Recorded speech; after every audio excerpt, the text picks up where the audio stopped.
وہ چھٹی بات کون سی ہے، ساتویں بات کون سی ہے، آٹھویں بات کون سی ہے، ہمیں ان تینوں باتوں کو سماعت کرنا ہے۔ عزیزان گرامی خدا کی قسم، اگر ان تمام باتوں کو بندہ اپنی زندگی میں اپنا لیتا ہے تو سنو، صرف اس کی دنیا نہیں بلکہ آخرت بھی کامیاب ہو جائے گی، آخرت بھی کامیاب ہو جائے گی۔ شفیق بلخی رضی اللہ تعالیٰ عنہ سے فاطمہ رسم فرماتے ہیں کہ میں نے آپ سے چھٹی چیز سیکھی، میں لوگوں پر غور کیا، لوگوں پر غور کرتا رہا کہ میں نے دیکھا کہ لوگ ایک دوسرے سے بغض رکھتے ہیں، ایک دوسرے سے عداوت رکھتے ہیں، ایک دوسرے سے دشمنی کرتے ہیں۔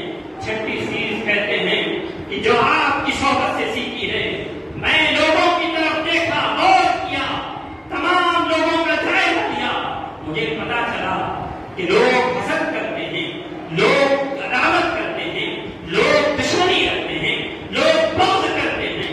میں پروردگار کی طرف رجوع ہوا، پروردگار اے مولا، ہر ایک دوسرے سے عداوت کرتا ہے، بغض کرتا ہے، دشمنی کرتا ہے، پروردگار تو بتا، بندہ حقیقت میں دشمنی کرے تو کس سے کرے؟ دشمنی بندہ کرے تو حقیقت میں کس سے دشمنی کرے؟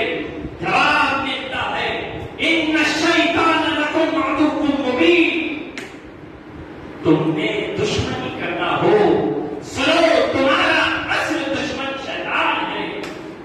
معلوم ہوا، مجھے معلوم ہوا، پتا چلا کہ اگر ہمیں کسی سے دشمنی کرنا ہے تو وہ شیطان ہے، شیطان سے دشمنی کرنا چاہیے، شیطان کے سوا کسی انسان سے دشمنی کرنا یہ جائز نہیں ہے، درست نہیں ہے۔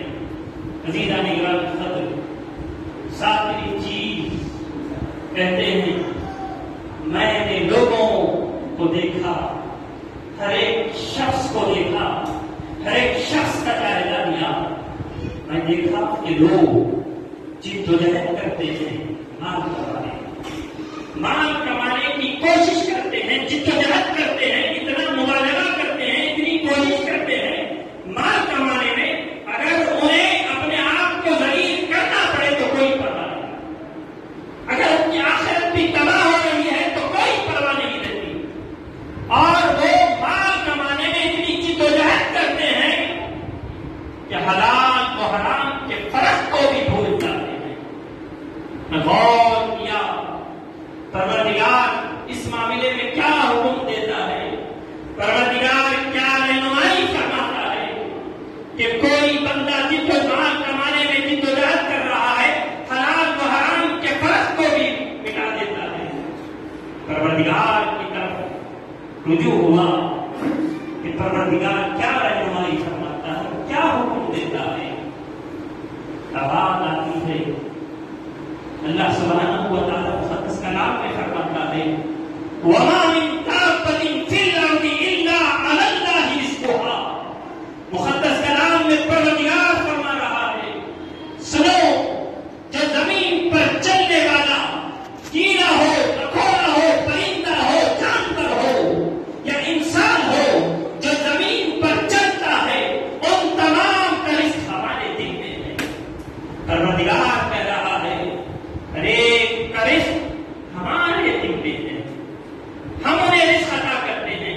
خاتم الاسد کہتے ہیں مجھے معلوم ہوا رزق عطا کرنے والا پروردگار ہے، رزق پروردگار کے ذمے ہے، وہ رزق عطا کرتا ہے، بس ہماری ذمہ داری یہ ہے کہ ہم حلال طریقے سے رزق کو حاصل کریں۔ تو میں نے اللہ پر توکل کے ساتھ اس راستے کو اپنا لیا جہاں سے مجھے رزق حلال نصیب ہو جائے، جو اللہ نے میرے مقدر میں رکھا ہے۔ آخری چیز فرماتے ہیں کہ میں نے آٹھویں چیز، آٹھواں سبق جو آپ سے سیکھا وہ کیا ہے؟ فرماتے ہیں کہ میں نے ہر شخص کو دیکھا،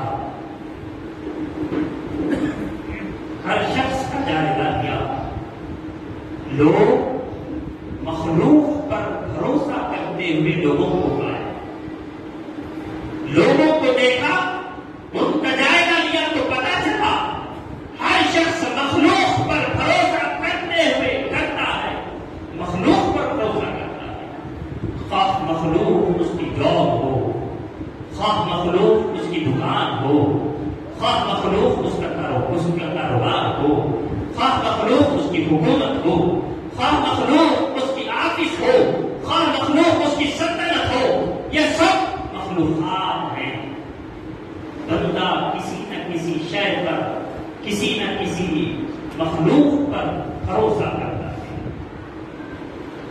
وہ جس شے پر بھروسہ کرتا ہے، وہ جس مخلوق پر بھروسہ کرتا ہے، بندہ اسے نہیں معلوم وہ چیز، اسے خبر نہیں کہ وہ چیز اس سے کس لمحہ چھین لی جائے، وہ چیز اس سے کس لمحہ دور کر دی جائے، وہ نہیں جانتا، اسے خبر نہیں۔ اللہ سبحانہ و تعالیٰ نے موت کیا تو پروردگار نے مجھے ہدایت دی، پروردگار نے ہدایت دی، وَمَن يَتَوَكَّلْ عَلَى اللَّهِ فَهُوَ حَسْبُهُ۔ جو شخص مخلوق پر بھروسہ کرنے کے بجائے اللہ پر بھروسہ کرتا، اللہ پر توکل کرتا، اللہ ہی اس کے لیے کافی ہو جاتا۔ میں یہ جان لیا اللہ ہی کی وہ ذات ہے کہ جو اپنے امر کو اپنے مقام تک پہنچانے والی ہے، وہی قادر مطلق ہے۔ میں نے اللہ پر بھروسے کو اپنا لیا، مخلوق میں سے ہر شے کے بھروسے کے عمل کو میں چھوڑ دیا۔ عزیزان گرامی، جو باتیں آپ کے سامنے کہی جا رہی ہے، ایک ایک بات قیمتی ہے، بڑی اہمیت کی حامل ہے۔ یقیناً جو ان باتوں کو غور سے سن کر اس پر عمل کریں گے، جیسا کہ میں نے ابتدا میں کہا تھا، صرف دنیا نہیں اس کی آخرت بھی کامیاب ہو جائے گی۔ آپ کو یہ بات ایسے ہی نصیب نہیں ملتی، بہت محنتوں کے بعد ملتی ہے، بہت محنتوں کے بعد کسی کو ہوتی ہے۔ آپ خوش نصیب ہیں، آپ صرف توجہ آپ کو دینا، توجہ اگر جو دیں، اگر ہم کسی بات پر ہم اس وقت تک عمل نہیں کر سکتے، ہم اس کو جب تک غور سے سماعت نہ کریں، ہماری توجہ ایک ہم تو یہاں ہے لیکن ہمارا ذہن، ہمارا خیال کہیں اور بھٹک رہا ہے، تو ہم اس بات پر عمل نہیں کر سکتے۔ اگر ہمیں ان باتوں پر، کسی بھی بات پر، اچھی بات پر عمل کرنا ہے تو ہمیں اس سے پہلے غور سے سماعت کرنا ہوگا۔ عزیزان گرامی، کہا کہ میں نے ہر شے کے، ہر مخلوق کے بھروسے کے عمل کو چھوڑ دیا، تب کر۔ آپ دیکھیں یہ 8 باتیں حاتم الاسم نے اپنے استاد محترم کے سامنے پیش کی۔ ان کے پوچھنے کے بعد میں نے یہ 8 باتیں سیکھی، یہ 8 باتیں میری پوری زندگی کے لیے کافی تھی۔ حاتم الاسم کی پوری گفتگو آپ سماعت کرتے ہیں، اینڈ پر حضرت شفیق بلخی رضی اللہ تعالیٰ عنہ کہتے ہیں، اے حاتم الاسم سنو، میں نے زبور بھی پڑھی، توریت بھی پڑھی، انجیل بھی پڑھی، میں نے قرآن بھی پڑھا۔ اے حاتم الاسم سنو، یہ ساری جو کتب ہیں، جتنی کتابیں ہیں، صحیفے ہیں، اللہ سبحانہ و تعالیٰ نے نازل فرمائی ہے، ان کتب کی، ان تعلیمات کو، ان تمام کتب کی تعلیمات کو، ہدایات کو، ان 8 حکمتوں کے ارد گرد گھومتے میں نے دیکھا۔ اللہ کی بارگاہ سے نہ بنی یہ ساری ہدایات ان 8 حکمتوں کے ارد گرد گھومتی ہیں۔ یہی مرکز و محور ہے تعلیم الہی کا، اسی سے زندگی تبدیل ہوتی ہے، اسی سے زندگی میں انقلاب آتا ہے، اسی سے زندگی میں انقلاب آتا ہے، زندگی تبدیل ہوتی ہے۔ عزیزان گرامی، بندوں کو چاہیے کہ اللہ سبحانہ و تعالیٰ کی ان تعلیمات پر، ان تعلیمات سے جڑ جائے،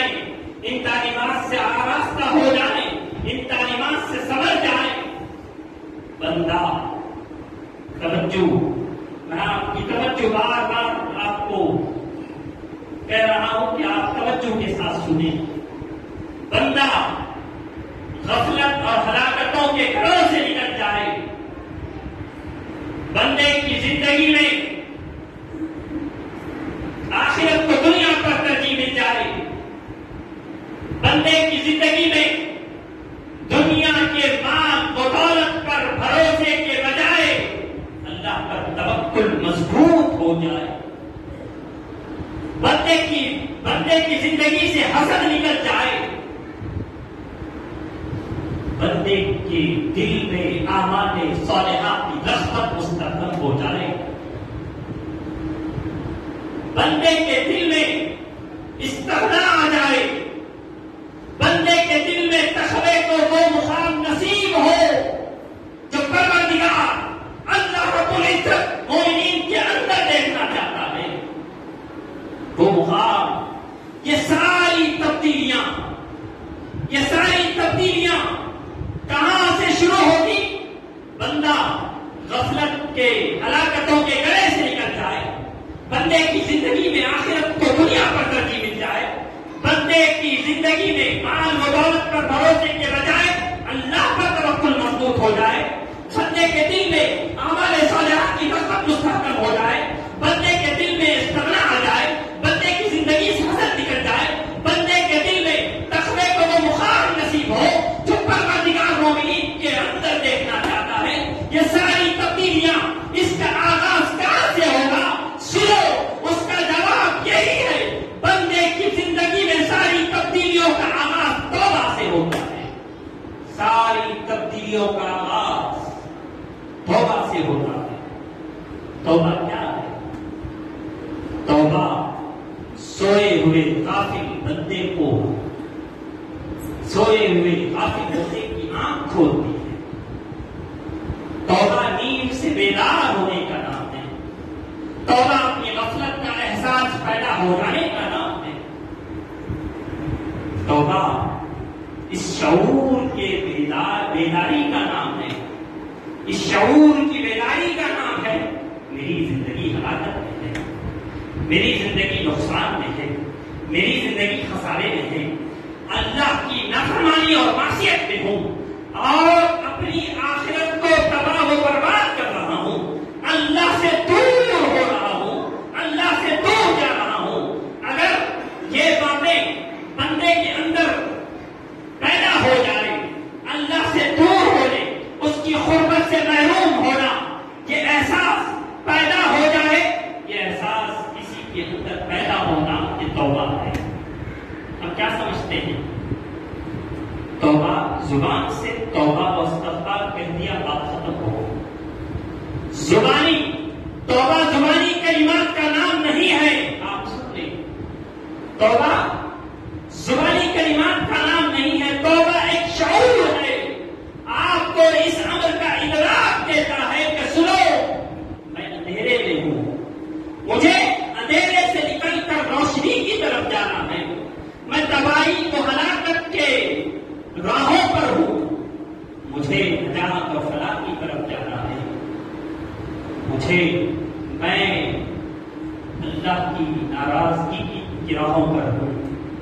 مجھے اس کی خوشنودی کی طرف جانا ہے. میں جہنم کے راہوں پر ہوں. مجھے اللہ کے مقعد سے جنت کی راہوں کی طرف جانا ہے. جب تک یہ احساس بندے کے دل میں پیدا نہ ہو، جب عملاً بندے کے دل میں یہ احساس پیدا نہ ہو، عملاً بندے کی زندگی میں تبدیلی ناممکن ہے. بندے کی زندگی میں تبدیلی نہیں آ سکتی. عملاً یہ چیزیں بندے کے اندر پیدا نہ ہو، بندہ کبھی اس کی زندگی میں تبدیلی ناممکن ہے. اللہ رب العزت مقدس کلام میں فرماتا ہے وَتُوبُوا إِلَى اللَّهِ جَمِيعًا أَيُّهَا الْمُؤْمِنُونَ. آج کا 5 منٹ آپ کا زیادہ وقت لیا جائے گا. وَتُوبُوا إِلَى اللَّهِ جَمِيعًا أَيُّهَا الْمُؤْمِنُونَ أَيُّهَا الْمُؤْمِنُونَ لَعَلَّكُمْ تُفْلِحُونَ. اے لوگوں، سارے کے سارے اللہ کی طرف تائب ہو جاؤ، مکمل توبہ کو اختیار کر لو، اس لیے کہ تمہیں فلاح نصیب ہو جائے، فلاح کا اور اخروی نجات کا مدار توبہ پر ہے۔ توبہ ان چیزوں سے رجوع کر لینے کا نام ہے، توبہ ان چیزوں سے رجوع کر لینے کا نام ہے جنہیں شریعت نے مذموم اور برائی کہا ہے، جنہیں شریعت نے گناہ کہا ہے، جنہیں شریعت نے معصیت کہا ہے، جنہیں شریعت نے نافرمانی قرار دیا ہے۔ ان چیزوں کو ترک کر دینا اور ان چیزوں کی طرف پلٹ جانا، ان چیزوں کو اپنا لینا جس کو پروردگار نے بھلائی قرار دیا ہے، جس کو پروردگار نے نیکی کہا ہے، جس کو پروردگار نے تقویٰ کہا ہے، ان تمام برائیوں سے پلٹ کر، ان تمام برائیوں کو چھوڑ کر، ان تمام برائیوں کو ترک کر کے ان کی طرف اٹھنا ہے۔ توبہ میں 2 بار لوٹنا ہے، توبہ میں 2 بار لوٹنا ہے۔ یہ بڑی خاص بات آپ کے گوشے گزار کر رہا ہوں۔ توبہ میں 2 بار لوٹنا ہے، ایک بار فعل مذموم سے لوٹنا، ایک بار فعل محمود کی طرف لوٹنا۔ الرجوع من المذموم الرجوع الى المحمود، اس کی وضاحت کرتا ہوں آسان انداز میں تاکہ آپ کو بات سمجھ میں آئے کہ توبہ میں 2 بار کیسے لوٹنا ہے۔ الرجوع من المذموم الرجوع الى المحمود، گناہوں سے، نافرمانیوں سے، برے کاموں سے، برے اخلاق سے اور اللہ سے دور کر دینے والے امور سے توبہ کر لینا، کلیتاً ان برے کاموں کو چھوڑ دینا الرجوع من المذموم ہے۔ پھر موڑ کر منہ اس سمت کرنا جدھر اللہ کی فرمانبرداری ہے، اللہ کی قربت ہے، اللہ کی رضا ہے، اللہ کی خوشنودی ہے، اللہ کی اطاعت ہے، ادھر منہ اس سمت موڑ لینا الرجوع الی المحمود ہے۔ اللہ سبحانہ و تعالیٰ فرماتا ہے، اے لوگوں اپنے ہوائے نفس کو چھوڑ کر میری طرف پلٹ آؤ۔ پروردگار کہہ رہا ہے، اے لوگوں اپنی ہوائے نفس کو چھوڑ کر میری طرف پلٹ آؤ، اپنی شہوتوں کو چھوڑ کر میری محبتوں کی طرف لوٹ آؤ۔ اپنی ہوائے نفس کو چھوڑ دینا، شہوات نفس کو چھوڑ دینا، ان کو چھوڑ کر اللہ کی طرف، اس کی فرمانبرداری کی طرف، اس کی قربت کی طرف پلٹنا، اس دوہرے پلٹنے کو توبہ کہتے ہیں، اس دوہرے پلٹنے کو توبہ کہتے ہیں۔ عزیزان گرامی خط اور ایک بات ذہن نشین کر لیں، ہم سمجھتے ہیں گناہوں سے کو چھوڑ دینا یہ توبہ ہے، گناہوں کو چھوڑ دینا یہ توبہ نہیں ہے۔ توبہ گناہ چھوڑ کر نیکیوں کو اختیار کر لینا یہ توبہ ہے، گناہ کو چھوڑ کر نیکی اختیار کر لینا یہ حقیقت میں توبہ ہے، اس کو توبہ کہتے ہیں۔ آخری بات اللہ سبحانہ و تعالیٰ مقدس کلام میں کہتا ہے، یا ایھا الذین آمنوا توبوا الی اللہ توبۃ نصوحا۔ اللہ فرماتا ہے، اے ایمان والو، پروردگار کہہ رہا ہے، اے ایمان والو اللہ کی طرف خالص توبہ کرو، اللہ کی طرف خالص توبہ کرو۔ پروردگار کہتا ہے، اے ایمان والو اللہ کی طرف خالص توبہ کرو،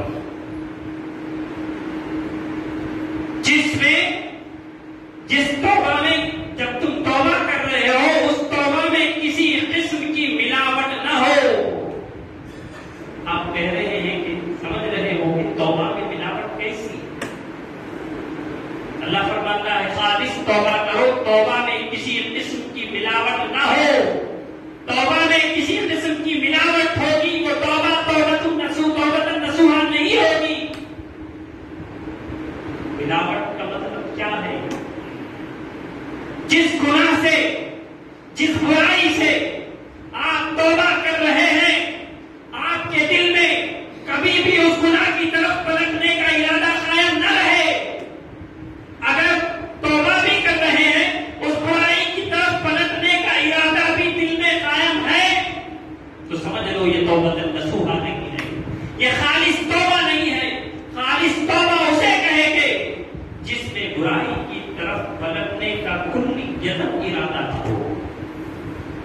طریقے سے توبہ کریں گے، سچی توبہ کریں گے تو اللہ سبحانہ و تعالیٰ بڑی برکتیں نصیب فرمائے گا۔